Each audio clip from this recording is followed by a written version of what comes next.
Well, thank you very much. And I'm told this is a rather historic meeting because these countries have been bordering each other for many, many years, and it doesn't happen much, although they like each other. I found that out today, and I've sort of heard about that. They actually like each other, Lebanon and Israel. And we had a great meeting with the very high officials of Lebanon and very high officials of Israel, and we think that the president of Lebanon and the prime minister of Israel over the next couple of weeks will be coming here. They've agreed to an additional 3 weeks of, no firing, ceasefire, no more firing. Let's see. We hope that happens. It's not going to happen between them, but they do have Hezbollah to think about. And we're going to be working with Lebanon to get things straightened out in that country. I really believe it's something we can do pretty easily, just with the power of who we are. They're great people, the Lebanese people. We have our ambassador here who has done a fantastic job, ambassador to Lebanon from the United States. And we had a great conversation, and I think it's the beginning of something very important. It'd be a wonderful thing to get this worked out simultaneously with what we're doing in Iran. And I'd like to start by just asking JD, our vice president, our great vice president, to say a few words, and then Marco will speak, and then the representatives from the country. Mike Huckabee, you'll say a few words, Mike. You've done a great job, by the way. I appreciate it. Everybody does. And JD, please. Yes, sir. Well, first of all, congratulations. Congratulations to you and our Secretary of State, but most importantly, congratulations to the people of Israel and Lebanon. I think it's a major historic moment. We're going to extend the ceasefire for 3 weeks that's already in place between Israel and Lebanon. Of course, it wouldn't have happened without the president's direct engagement. The fact that you have these leaders of different countries coming together for the first time, they came together in the Oval Office, and they came together because of energetic diplomacy, of course, led by the President of the United States. So I think it's a big moment for the world. It's a big moment for our country, but just very proud to be a part of it. So thank you, sir, for making it happen. Thank you very much, JD. Thank you, Mr. President, for hosting this. Actually, the president wanted to be personally involved, and I'm glad he was, because it made it possible to get this extension, and it gives everybody time to continue to work on what's going to be a permanent peace between two countries that want to be at peace. Both are victimized by the same terrorist organization, a terrorist organization that no doubt has victimized Israel, but has also victimized the people of Lebanon. The people of Lebanon deserve to live in a country that's peaceful and prosperous. They have an opportunity to do that. They have a history of that. And what's standing in the way is an organization that operates, a terrorist organization that operates within their national territory that threat needs to be eliminated. And so thank you, Mr. President, for this gathering today and for convening it and being a key part of it. And it buys us time to continue to work. I'm very optimistic that in a few weeks we'll be even closer to the kind of permanent peace that the people of Israel and Lebanon deserve. Thank you very much. Michelle, please. Well, I would like to thank the President, the Vice President, and Secretary to make this historical meeting today that bring two countries that they've never been next to each other more than today in a way. This is 60, 70 years in the making, and today is really the historical day. Thank you, Mr. President, Vice President, Secretary, and we're going to keep going, working for a peace that hopefully we'll get it as soon as possible. Thank you. You're a very successful man. And when I asked him if he'd like to be ambassador to Lebanon, I said, could be a dangerous job. He said, well, I'm Lebanese. I was born in Lebanon, and your parents have a whole big history. He said, danger doesn't matter to me, really. It's something I want to do. He's very successful. He didn't need this. And I think it's probably more dangerous than you even thought, but you've done a fantastic job. So. It is an honor for me to serve you, Mr. President, and then I'm going to go till the end. Thank you. Thank you very much. And likewise, Mike Huckabee. We all know Mike, and he didn't need it either, did he? But he's doing a fantastic job. Mike, go ahead, please. I just want to say, Mr. President, what an amazing opportunity to be here at a moment of history. The people of Lebanon, the people of Israel are neighbors, and they want to get along. They can get along. But it's like neighbors who have a rough little kid living in the neighborhood who keeps throwing rocks at everybody's window. And if the kid will quit throwing rocks, the neighbors can get along and start actually working together. The president has initiated something that is truly bringing the neighborhood back to a neighborhood and recognizing that the problem is not Lebanon and the problem is not Israel. The problem is Hezbollah, the bad little kid throwing rocks. That's what the president is getting launched today, to get that little kid out of the neighborhood. Thank you. Mr. Ambassador, please. Well, thank you, Mr. President, for your hospitality, for bringing Israel and Lebanon together here in the Oval Office. Israel wants peace with Lebanon, and Israel wants security for its citizens. We're united with the Lebanese government in wanting to rid the country of this malign influence called Hezbollah.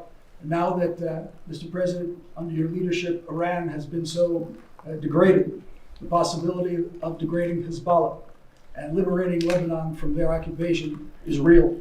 So we hope that together under your leadership, we can formalize peace between Israel and Lebanon in the very near future. And we are just very thankful for the opportunity. Thank you, and I look forward to having the next meeting with your great Prime Minister. He is. He's a wartime Prime Minister with Bibi and with the President of Lebanon. It would be fantastic. I think lots going to happen. Madam Ambassador. Thank you so much. Thank you so much, President Trump. Thank you for your leadership, for making sure to be presiding over this historic moment. I want to really say thank you to the United States under your leadership for all your effort to help and to support Lebanon. And I think with your help, with your support, we can make Lebanon great again. Thank you so much. Sure, thank you. I like that phrase. Sounds nice. That's a good phrase. MNGA. Thank you very much. Thank I you. think we will. Any questions? Yeah, please. President Trump, Anthony Mershad from MTV Lebanon. Yes. First, thank you for having us in the White House Thank for you the very year much. and a half. Appreciate it. It's an honor. This is historical for our audience as It well. is. We would like to ask you three questions. First question, the peace between Lebanon and Israel. Do you think it will happen this year? I think there's a great chance. I mean, you know, they're friends about the same things and they're enemies on the same things, and it has to do with, I guess you could say, a couple of countries, but certainly it's, you look at Hezbollah, that's where everybody seems to be united against them. So they are both very united in that way. Yeah, I think there's a very good chance of having peace. I think it should be an easy one. Relative to some of the things we're working on, it should be an easy one. But it's been so many years because nobody focused on it. But Lebanon was a great country. It was a beautiful country, smart people, very brilliant people, doctors, professors, economists, some of the smartest people on the planet. But it got torn apart by different factions and nothing having to do with them, outside factors. So I think it can be brought back pretty quickly. And when do you think our president will meet Netanyahu here at the White House? I think we'll do it over during this period of time, during the 3-week period, ideally. I mean, I'd like to suggest over the 3-week ceasefire. Right? If you can do that, we're here. And We'll do it in the Oval Office. And regarding Hezbollah, he's not responding to our government. He's doing whatever he wants. What do you say for Hezbollah? And do you Israel has think to, he will enter I mean, military? we're just talking about it. Israel is going to have to defend itself if they're shot at, and they will. I would never say that they can't. It would be nice if they wouldn't have to bother with that, but if something happens, they're going to have to defend themselves, as you know. But they're going to do it carefully, and they're going to be surgical as opposed to beyond surgical. And you know, there's a lot they can do, but Israel is going to have to defend itself. And regarding our Lebanese speaker, Nabil Berri reportedly told Prince Yazid bin Farhan that Lebanon will not move forward with peace unless Saudi Arabia is involved. What is your reaction to that statement, and do you believe Saudi Arabia must play a central role in a potential Lebanon-Israel peace process? Well, Saudi Arabia is great, and they have a great leader. And I think that they'd be very happy with this. I haven't spoken to them, I will. This happened very quickly. But Saudi Arabia is going to be, they're great people, great place, incredible place. I know it very well. But I know the leader very well, and he'd want to see something like this happen. He's a tremendous guy. Yeah. And make Lebanon great again. This is our slogan on MTV Lebanon. Make America great again. And make About Lebanon what? great again is our slogan on MTV Lebanon that all the Lebanese and our audience are putting hope on you, Mr. President. Make Lebanon great. Make Lebanon great again. It's a good slogan. It worked for here. I think it's maybe the greatest political slogan in the history of the world, make America great again. But, you know, we're great now, so I will never say that we won't use that slogan, MAGA. But we have another one, America is back. Where's that at? Does anybody have it? No, yeah, that's the old one, and then show them the new one. And we're never changing MAGA. I don't have the courage to change MAGA. Make America great again. But, you know, we're great now. We're the hottest country anywhere in the world. We're the most powerful country in the world by far. And we suffered years of abuse by people that were grossly incompetent, like Biden, like Obama. Obama was incompetent. He was a great divider. And we're a great country again. We're respected all over the world. That's why this happened so fast. I mean, it can happen fast. Thank you. Sir, the funding that Hezbollah gets from Iran, is Iran going to have to cut that off to do a deal with you? Yeah, they'll have to cut that. That's a must for you. Yeah, sure. That's a must, yeah. Mr. President, apparently there was a special forces soldier who was involved in the capture of Venezuelan President Maduro, who was arrested by federal authorities today on suspicion of insider trading and betting on Polymarket. Are you concerned that federal employees are betting on these prediction markets and potentially getting rich? Well, I don't know about it, but was he betting that they would get him or they wouldn't get him? It sounds like he was betting on his removal from office, that Maduro would be removed. It sounds like he was involved in the operation. That's like Pete Rose betting on his own team. It's a little like Pete Rose. Pete Rose, they kept him out of the Hall of Fame because he bet on his own team. Now, if he bet against his team, that would be no good, but he bet on his own team. I'll look into it, yeah. There are also bets that are being placed as well on the Iran conflict too, and there have been some trackings where people suspect that there's insider trading happening on these prediction markets around the war. Are you concerned about that? Know, the whole world, unfortunately, has become somewhat of a casino. And you look at what's going on all over the world, in Europe and every place they're doing these betting things. I was never much in favor of it. I don't like it conceptually, but it is what it is. No, I think that I'm not happy with any of that stuff, but they have all these different sites. They have predictive markets.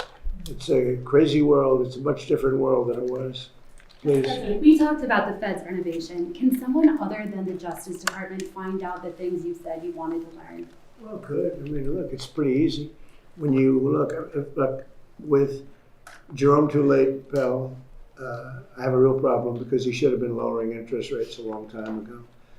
And despite that, we fought through it, and we have the greatest economy we've ever had. You take a look. I mean, I don't know what the market is today, but we've broken every record over the last few days. And this is during a military operation or war, whatever you want to call it. It makes no difference as far as I'm concerned.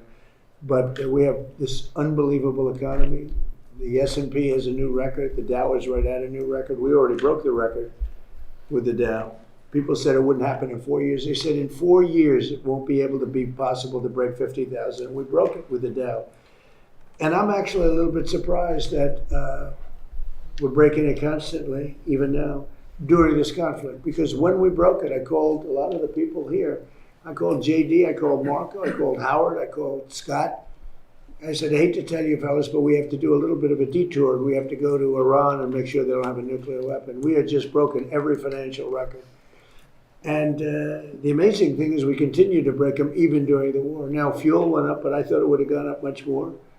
And a lot of ships are coming to the United States, and they're using the United States instead of the Hormuz Strait. Amazing things are happening. Our country is amazing. You know, we don't have an oil shortage. We drill, baby, drill.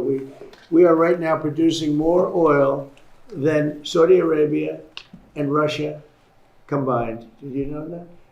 More, and in about a year from now, we'll be doing double the level. And Venezuela has been fantastic. We have a great relationship with that country and with the people that are running the country. And we're taking in millions of barrels of oil, millions and millions from Venezuela. It's been a great experience, to be honest with you. They're doing a very good job, and they have our backing. Okay. Mr. President, you said that. Can you just clarify again what exactly? Here we go. Listen to this. No. Just because the world is watching. Just clarify. Here we go. Here's his What bomb. have the two sides agreed to here? A 3-week ceasefire with the hope that the leaders come and meet? Yeah, 3 weeks. And the leaders will most likely be coming here during that time. And I think when they do, that's a very historic meeting. They haven't met for many, many years, as I understand it. They've never met. Think of that. They're next to each other. They're great people, and they've never met. This should be an easy one. Okay, good question. Thank you for clarifying. Thank The you. law, Just wanted to clarify. the Lebanese law, we can't communicate with Israel. What we can do about this law? Like, if we talk with Israel, it will be a crime for us as Lebanese. And this is a question on behalf of How is it a crime? And the Lebanese law, it's a crime. They put you in Well, I jail. think we have to end that. Yep. Okay, that's something we're gonna have to end. I'd never heard of that. But that's a good start. It's a crime to talk with Israel. Well, I'm pretty sure that that'll be ended very quickly, okay? I'll make sure of that. And I know Lebanon doesn't want that. We'll end up, will you work on that, please, everybody? That's crazy. The ship, Mr. that was, President. the ship that was captured on Monday, you said there was a gift for the Iranians in it. What was that in that ship? The one from China? Yeah, well, we have, that's very top secret. Yeah, there was some in there, but it's top secret. Have you I'd like talked to- to I'd like- President Xi about I'd like to not do it? it. Have you talked to That's Xi one of about those it? little questions where, oh, this is not good. No, it's, we have a lot of things that we got. You know, that the strait, what we've done with the blockade is amazing, and nobody gets through. And nobody wants to get through, nobody's trying. The one tried, they shut out the engine, but nobody's trying. We have complete control. Now, they can drop their mines in there and do all those stupid things. It's just going to take longer for them to make money because the mines are going to affect them much more than they're going to affect us. But and we don't know that they're doing that, but they could be that they're. If they're doing it, it's a very foolish thing to do. Just like for Iran to shoot at Saudi Arabia, UAE, and Qatar, and Kuwait, Bahrain, all the different places they shot. Nobody expected that. They thought they'd shoot at Israel in all fairness, but you didn't expect they'd be shooting at numerous other countries. I think it was a big mistake. If they're putting mines down, it's a big mistake for them, I will say. Are you angry at China for what they sent Iran? No. So there's some reporting today that I guess we do the same thing, don't we? With other countries. You know, it's like one of those things, but nothing it wasn't earth shaking. Yeah. there's some reporting today, sir, that you tend to invite Vladimir Putin to the G20 in Miami. Is that the case? No, but if he came, it would be probably very helpful. You know, I've said a long time ago when they made the G8, the G7, they threw Russia out before my time. That was Obama and a certain prime minister from a place called Canada, Trudeau. And I said, that's a stupid thing to do.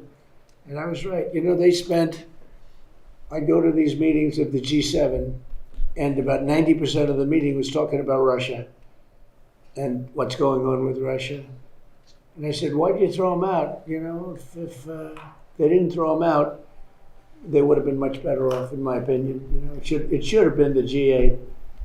But when they threw out President Putin, he was very offended by that. He was rightfully, but he was very offended by that. I venture to say you probably wouldn't be having these problems if you didn't throw him out. Okay? So he's not coming to the G20, as far as you're Not that I concerned. know of, but Because there are senior administration officials being quoted in news reports this afternoon that says the Russians are being invited to at least ministerial meetings. You're at the G20. saying being invited as opposed to coming. I don't know of the invitation, but if he were invited, I don't know. Would you like him to Hey, come? I'm You're of head the of the opinion that you talk to everybody. I'm not one of these guys saying, oh, let's not talk to him. You know, there's a war going on. Let's not talk to him. I like talking to everybody. If you're a smart person, if you have control over your emotions and all the other things you need control over, I'm somebody that believes in talking. I don't know of that. I don't know that he's coming. I doubt he'd come, to be honest with you. I sort of doubt he'd come. But we're working on trying to get that one solved. That would be number 9. I've ended 8 wars, and that one is, but they continue to fight. The hatred between him and President Zelensky is extraordinary, I can tell you. Can I ask you a FIFA question, sir? What do you think of this idea of replacing Iran with Italy in the World Cup? I don't think about it too much. Okay. That's an interesting question. Let me give it. You know what? Let me give that a little thought. That's a very. Is that what they're doing? They're thinking about replacing him. Apparently, it's a proposal. Let Marco make his poly. Marco, could you make a statement on that, please? What do you think of? Yeah, there's nothing from the U.S. has told them they can't come. I mean, the problem with Iran, it would be not their athletes. It would be some of the other people that we want to bring with them, some of whom have ties to the IRGC. We may not be able to let them in, but not the athletes themselves. But no one's, I don't know where that's coming from, other than speculation that Iran may decide not to come, and then Italy would fill their spot. But that's, if they decide not to come on their own, it's because they decided not to come. What they can't bring is a bunch of IRGC terrorists into our country and pretend that they're, journalists and athletic trainers. Sir, is the government going to We would buy? not want to affect the athletes. Is the government going to buy a stake in Spirit Airlines?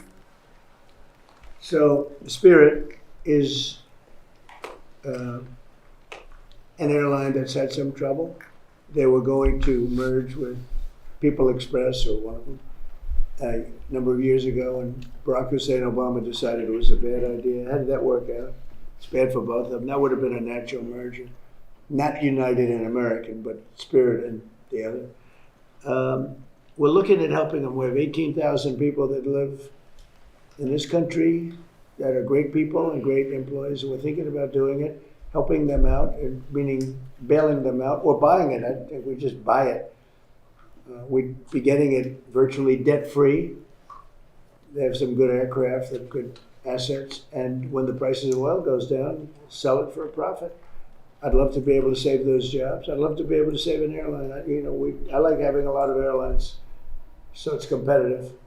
So we are looking at Spirit. It's in a bankruptcy. It's in bankruptcy court, and we're looking if we could get it for the right price. I'd do it to save the jobs, and we have somebody that wants to run it, do a good job, smart person. And if they run it properly, and if prices come down, all of a sudden it's a valuable asset. Mr. President, And they have some very good slots too, which are pretty valuable. You will visit Lebanon and visit Ambassador Isa to the embassy because we're building a huge U.S. embassy in Lebanon. Are you going to plan to launch it or attending for the opening? You want to answer that? Well, we're working on it. It's not done yet, but once it's done, I will ask the president to come and cut the ribbon. We'd love And to have you. regarding I have no objection to that. Go ahead. In the UK today, they've just announced a total of $1.3 billion in returns from digital service tax, which you in the past have called an unfair tax on American companies. You know it very well. You previously called for investigations, but so far as we can tell, there has been none.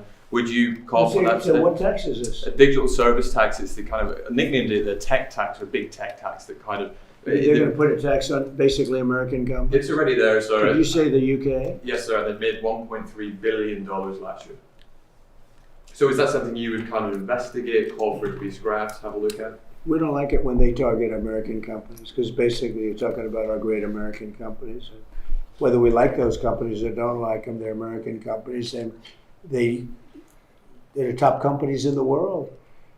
And we've been looking at it. UK did it, a couple of other people did it. They think they're going to make an easy buck. That's why they've all taken advantage of our country. They don't take advantage of it. No, we've been looking at it, and we can meet that very easily by just putting a big tariff on the UK. So they better be careful. If they don't drop the tax, we'll probably put a big tariff on the UK. What can they expect? 5%, 10%, something similar to what you've done before? More than what they're getting. They shouldn't be doing that. That's doing is really targeting great companies, but they're our companies. It's like us targeting their companies, which we could do very easily. But you don't have big companies like that. You don't have those great companies. Not fair. I have an obligation to protect our companies. That's how they became great. And they become great during my administration. My first 4 years, we had the best economy in history in my first 4 years. And this will blow it away. Look at it. During a war, we have the highest stock market. During a war, it's not a big war for us, but it's a war. And during a war, we have the highest stock market. I have to protect this country. So if they want to do the service tax, France did it also, and some others. And literally I have a meeting after this having to do with that exact question. And what we'll do is we'll reciprocate by putting something on that's equal or greater than what they're doing. And they won't be happy about that. No, that's enough. You've asked so many. Mr. President, I emailed the Virginia Department of Elections earlier today and asked them if they had seen any evidence of election tampering, of fraudulent mail ballots being cast in the Tuesday election, or if there was any evidence of non-citizens voting in that election. Why did you say that that election was rigged? Well, you have mail-in ballots, and they found a lot of them at the end of the day. They said that they have received no credible information related to Well, those I know questions. you'd say that no matter what. You know, you've been saying that for years, and now they're finding out that the 2020 election was totally rigged. And when Where's you look the at what evidence just, of that? excuse me, how do you defend what just happened where your Southern law, whatever it is, has given money to KKK? They're supposed to protect people, and they're paying all these people, crooked as can be, millions of dollars going all to all these people that they're supposed to be protecting from, but they're actually supporting them because they want to have companies that they can protect and because they want to rig elections. That was all a rigged election. But All what's of the that to do things with with rigging? Charlottesville, all of the stuff that they did, and you won't bring that up, but you'll bring up some nonsense. Let me tell you, the election we were winning all day long. It's a totally horrible situation. Hopefully the courts will overturn it, what they did in Virginia. You have a grossly incompetent governor. You had a very good governor, did a good job. You know, all those companies that want to move into Virginia now, they want to move out and go to a different location. So that's my opinion. I believe it was a rigged election. Virginia's known for it. It was a rigged election. They had a lot of ballots, mail-in ballots. Anytime you have mail-in The Department of ballots, State says anytime you have mail-in ballots, doesn't you have happen, cheating. though. Did you have something? Yes, you said that the U.S. will work with Lebanon to protect itself from Hezbollah. What does that look like exactly? What is it? You said that the U.S. will work with Lebanon to protect itself from. Well, we're just going to work with them. I mean, we have a good relationship with Lebanon. It's amazing that, But is it you know, it's military? the amazing thing is they actually have sort of a good relationship with Israel and they don't deal with each other, but now they're going to deal with each other. We're putting them together. What's the material support that you intend to We're going to provide? help. We're just going to help them. We're going to help them. They're great people. It can be a really good country again, maybe a great country again. And I think you have all the ingredients, so we're going to work together. And I think Israel's going to be terrific. But they do have a common problem. It's Hezbollah. Okay, a couple of more. Some House Republicans are saying that they don't want to vote for a bill that just has the Homeland Security funding. Would you support them expanding that to include other tax and defense measures? Well, I'd love to see one thing. You know what that is? Save America. I'd love to say the Save America Act, which is voter ID, which is proof of citizenship, which is, by the way, no mail-in voting, which is a fraud. Anytime you have mail-in voting, you're going to have a fraudulent election. But I'd leave it for military, you know, mail-in voting for military, for people that are sick, for people that are traveling, like business or whatever, different things. But disability, where they have a problem. But no mail-in ballots. We added a couple of things. No men playing in women's sports. It's unrelated, but it's a popular thing. And no transgender mutilization of our children. So that's it. Thank you very much, everybody. Thank you, President.